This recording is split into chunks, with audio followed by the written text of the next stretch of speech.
Hi, Malcolm here, and this is the Energy Action Market Wrap for Friday the 8th of November, where we look back on the last 7 days in the electricity market. Demand's down by up to 160 megawatts across the mainland NEM states, with the exception of Queensland, which booked the trend with an increase of 59 megawatts. And on the back of the lower demand, spot prices have softened across the board. We've still got a heap of negative prices in South Australia, although at 33 occurrences, this is well down on the previous week's number of 54.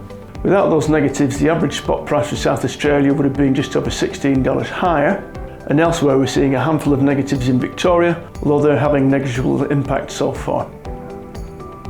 And once again, nothing showing above $300. Water levels at Snowy Hydro's largest storage facility have just reached 30%, and whilst that's better than at this time last year, it's still quite low compared to historical averages.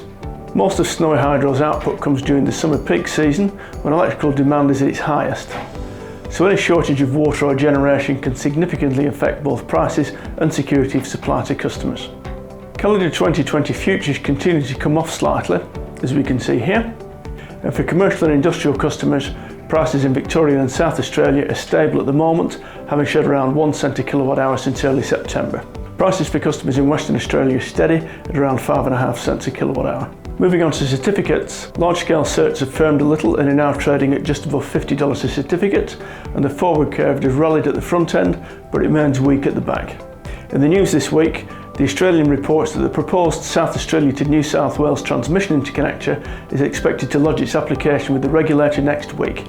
While there's currently 2 transmission lines connecting South Australia and Victoria, this will be the first connection to New South Wales. The price tag's a hefty $1.5 billion, but the line would be 900 kilometres long. And still with South Australia, the Adelaide Advertiser reports that AGL's Barker Inlet Power Station has commenced operation. This replaces some of the capacity to be shuttered at the Torrens Island station and will be able to come online in minutes rather than hours. That just about wraps it up for me, so subscribe, hit the red button below if you're watching on YouTube, or subscribe to our mailing list or through the link provided if you're watching on Facebook or LinkedIn. And as always, have a good one.